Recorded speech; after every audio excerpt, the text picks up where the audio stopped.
우리 앞뒤에 자고 계신 분들과 함께 인사하겠습니다. 우리 하나님은 하나님이십니다 하고 인사하겠습니다. 오늘 제목이 하나님은 하나님이시다 라는 내용입니다. 여러분, 미국 지폐가 위조하기가 쉽다 그래요. 왜 그러냐면 모든 지폐의 크기가, 우리는 1,000원권, 5,000원권, 만원짜리 건이 크기가 다 다릅니다. 근데 미국 지폐는 크기가 똑같다 그래요.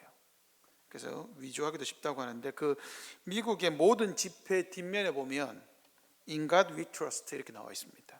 뭐라고 나와 있느냐? 우리는 하나님을 신뢰합니다 라는 문구가 새겨져 있죠. 그러면 질문 하나 드려보겠습니다. 여기서 우리가 신뢰하는 하나님은 누구십니까? 그리고 그 하나님을 신뢰하는 우리는 누구입니까? 여기에 대한 답을 미국 사람들은 못합니다. 자기 지폐에 있음에도 불구하고 못해요. 많은 사람들이 우리가 믿는 하나님을 이슬람, 알라, 힌두교의 또 신, 기타 다른 종교에서 믿는 신들과 동일하다라고, 그저 쌤, 그저 똑같다, 그냥 그저 신들 중에 그냥 기독교의 하나님, 이슬람의 알라 동일한 거 아니냐 이렇게 생각합니다. 그러나 성경의 하나님은 참되고 살아계시기에 세상의 신들과, 물론 신이 없지만 그 사람들이 말하는 신들과는 전혀 다르지요. 우리 하나님이 세상의 신들과 근본적으로 다른 차이를 하나 찾으라면 무엇을 찾을 수 있겠습니까? 최고로 중요하고 최고의 하나님만이 독보적인 가치를 지니시는 그 최고의 가치는 뭘까요? 삼위일체입니다.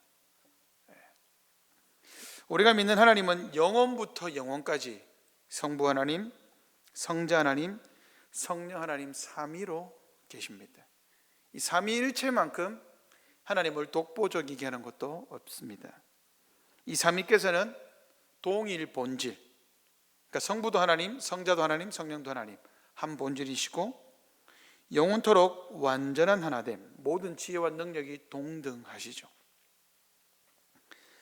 그렇기 때문에 삼위 가운데는 더 크거나 열등한 분이 없습니다.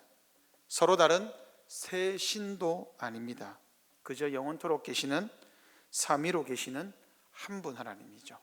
삼위로 계시는 한 분 하나님, 우리가 믿는 하나님입니다. 오늘 본문 시편 46편 10절에 보면 이렇게 나와 있습니다. 하나님이 자기 백성에게 뭐라고 합니까? 너희는 가만히 있으라.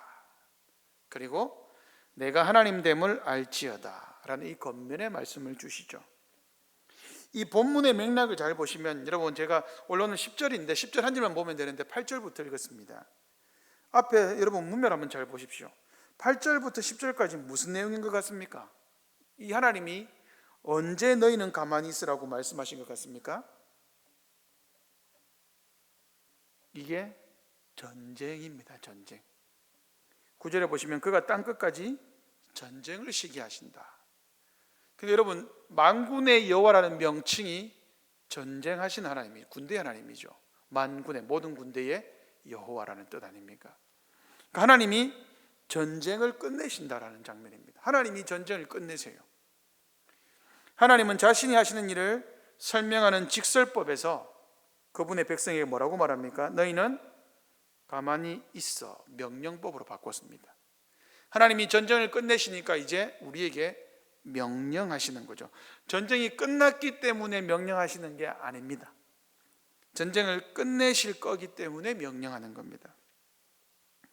자, 여기서 가만히 있어, 이 말은 무슨 말이죠? 가만히 있어, 싸움을 멈추라는 뜻이죠. 너희들 싸움은 멈춰라. 세상은 소란하고 소동하고 싸운다. 그런데 멈춰라. 왜? 그 싸움 내가 한다. 여기서 생각해야 될 것들이 몇 가지가 있습니다. 첫 번째는 이것은 좋은 제안이 아닙니다.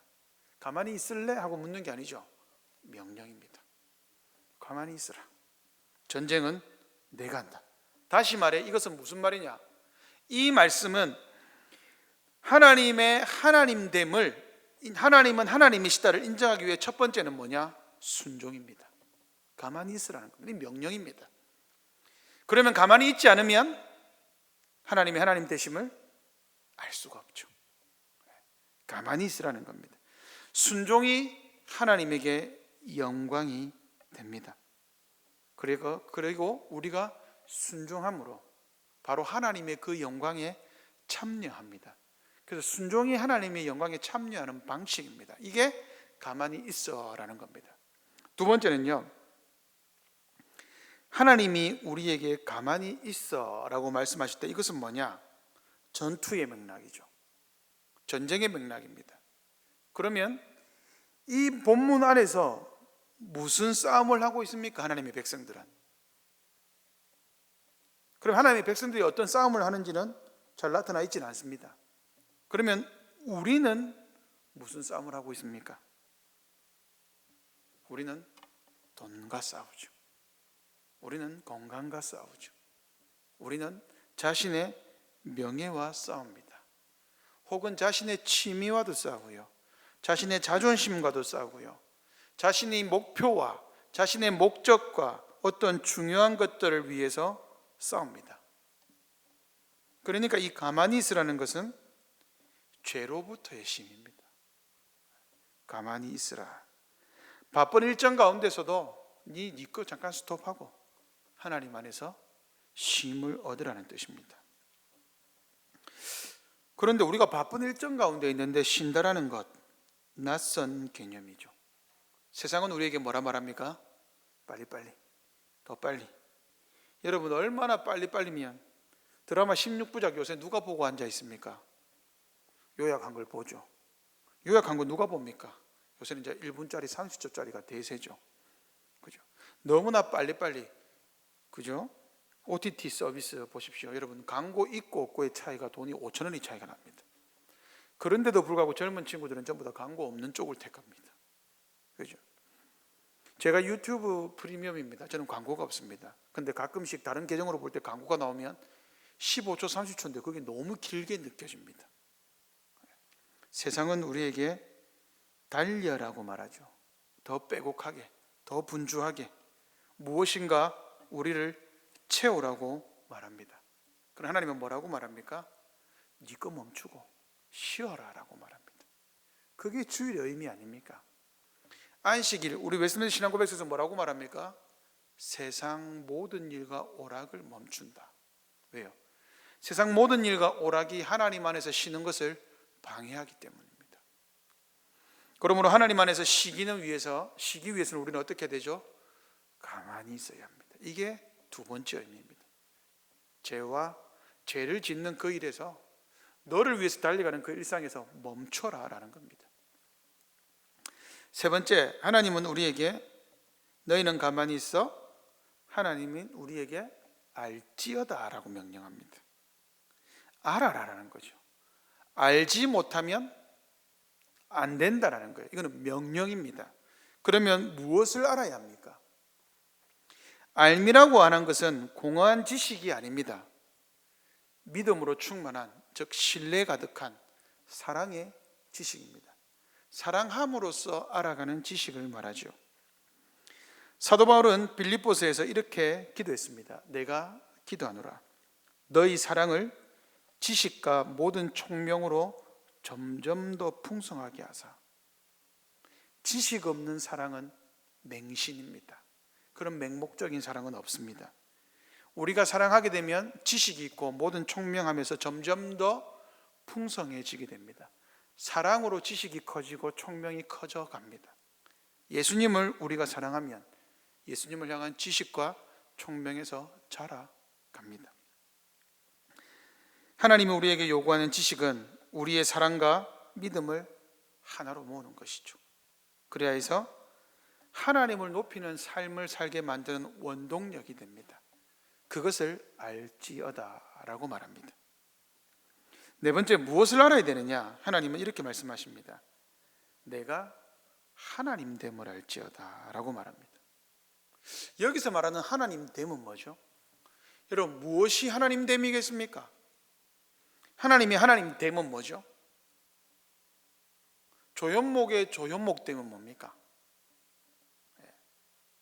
제가 수요일에 이 자리에 없으면요, 아이고 목사님 어디 아픈갑다 한 번은 생각하겠죠. 주일날 제가 이 강단에 없으면요 예배 드려야 되는데, 아이고 우리 목사님 정신이 나갔는가 보다 이렇게 생각하겠죠. 아이고 무슨 일이 있나 이렇게 생각하다가 제가 성도님들한테 찾아왔는데 집에서 놀고 있는 거예요. TV 보고 놀고 있는 거예요. 그 목사님 오늘 주일 예배인데 예배 안 드립니까? 제가 왜요? 이러면 어떻게 되겠습니까? 조연목에 조연목됨이 사라지겠죠. 하나님이 하나님됨은 무엇입니까? 하나님이 말씀하신 바를 따라서 하나님됨을 스스로 드러내셔야 합니다. 그게 뭐죠? 하나님의 온전한 주권, 능력, 하나님의 거룩함, 하나님의 지혜, 하나님의 정의, 하나님의 선하심, 하나님의 은혜, 하나님의 사랑, 하나님의 신실함이 있음을 누가 알린다고요? 하나님이 알립니다. 그래서 뭐라고 합니까? 하나님됨을 알지어다. 이게 여러분 우리 한국어에는 없는 표현, 수동명령입니다. 너희들은 알게 되라. 알게 되라, 이게 가능한 겁니까? 그 말은 뭐가 전제되어 있죠? 하나님이 무조건 알려준다는 거예요. 하나님이 보여준다라는 겁니다. 그래서 보여주고 알려주는데도 불구하고 모르면 누구 책임입니까? 모르는 그 사람의 책임입니다. 왜요? 알려고 하지 않았기 때문이죠. 그러므로 하나님은 우리에게 하나님을 알라고 명령합니다. 여러분, 하나님은 알아도 되고 몰라도 되는 존재가 아닙니다. 반드시 알아야 합니다. 이것을 예수님은 어떻게 기도했습니까? 영생은 유일하신 참 하나님과 그가 보내신 자 예수 그리스도를 아는 것입니다. 이거 예수님이 하나님께 한 말입니다. 이 기도입니다. 요한복음 17장 3절은 예수님의 대제사장적 기도입니다. 예수님의 기도입니다. 예수님이 기도하시면서 이렇게 말씀하신 거예요. 그래서 아들이 있는 자는 반드시 하나님과 아들 예수님을 알아야 합니다. 왜요? 그것은 우리의 영생의 문제이기 때문이죠. 마지막으로 우리가 무엇을 알아야 되느냐? 하나님이 왜 알아야 되느냐? 이렇게 말합니다. 내가 문나라 중에서 높임을 받는다. 그리고 세계 중에서 높임을 받으리라. 이 일은 하나님이 직접 이루시는 일입니다. 유대인들 속에서, 이스라엘 속에서 이 일이 일어났죠. 언제 일어났습니까? 출애굽할 때. 그죠? 출애굽할 때 이 일이 일어났습니다. 세계 모든 나라들이 벌벌 떨었습니다. 감히 이스라엘을 적대시하지 못했습니다. 모든 시대를 거쳐서 하나님이 이스라엘을 독보적으로 올렸습니다. 그리고 최종적으로는 어떻게 합니까? 우리가 하나님 보좌 앞에 갔을 때 각 나라와 족속과 백성과 방언에서 하나님을 높이겠죠. 구원하심이 보좌에 앉으신 우리 하나님과 어린 양에게 있습니다. 그때는 나라의 개념이 사라집니다. 대한민국도 없고 미국도 없고 일본도 없고 모든 나라의 개념이 사라집니다. 하나님의 나라만이 있게 되죠. 반드시 이 일은 이루어집니다. 하나님이 그 일을 이루시기 때문에 오늘 본문은 우리에게 하나님을 알라라고 말합니다. 근데 그냥 알라고 말하지 않고 우리로 하여금 가만히 있어서 하나님의 하나님 되심을 알라고 말합니다. 우리가 믿는 삼위 하나님, 성부 하나님은 우리의 구속을 계획하셨습니다. 성자 하나님은 우리의 구속을 직접 실행하셨습니다. 성령 하나님은 그 구속을 우리에게 적용하십니다. 그러므로 삼위 하나님은 우리의 구원을 위해서 일하시는 분이십니다. 그리고 우리에게 죄와 사망으로 죽었던 우리에게 반드시 죽어야 하는 것이 우리에게 마땅하지만 은혜로우신 하나님이 우리를 아들 예수님을 통해 구원하셨습니다. 그리고 우리를 죄악으로부터 분리되게 만드셨죠. 그리고 우리에게 동일한 명령을 주십니다. 너희는 가만히 있어. 하나님됨을 알지어다. 오늘 말씀을 기억하며 함께 기도하십시다.